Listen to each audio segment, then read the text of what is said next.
Okay, we're going to be doing adding and subtracting fractions. So let's take a look at this first example where we have 1/8 plus 5/8. So we have a common denominator. So that allows us, the rules in adding and subtracting fractions is you have to have a common denominator. In this case, the common denominator is 8. So when we have that, that allows us to add the numerators. So I could rewrite this as 1 plus 5 all over 8. And then 1 plus 5 is 6 over 8. Now, in math, we like to simplify any kind of fraction. So I know that 2 goes into both 6 and 8. So if I divide the top by 2 and I divide the bottom by 2, 6 divided by 2 is 3, and 8 divided by 2 is 4. So that's simplified. So 1/8 plus 5/8 is equal to 3/4. Okay, on this next example, I want to subtract two fractions, but in this case, I do not have a common denominator. Okay? So I need to find the least common multiple.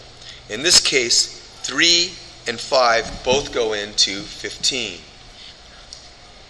All right, so what I want to do is I want to multiply this left fraction by 5 on the top and on the bottom.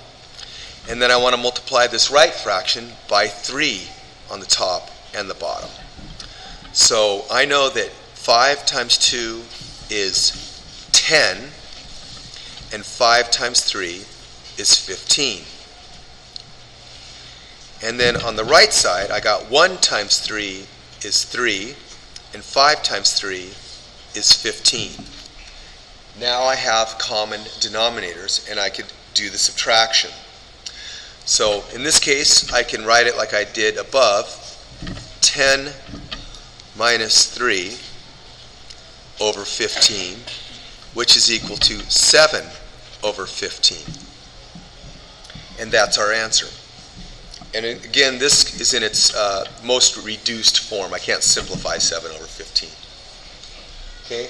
On this third example, we're going to add two fractions. And again, just like the previous examples, we need to have a common denominator.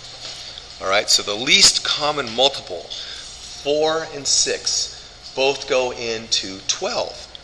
So I want to multiply this left fraction by 3 on the top and 3 on the bottom, and this right fraction by 2 over 2 on the right. 2 over 2 is the same as 1, so it doesn't change the value of the fraction. All right, so multiply 3 times 3 is 9, 3 times 4 is 12, plus 1 times 2 is 2, and 6 times 2 is 12. So now we have a common denominator, so we can add the numerators. So I can rewrite this as 9 plus 2 all over 12. And 9 plus 2 over 12 is equal to 11 over 12. And that's our answer.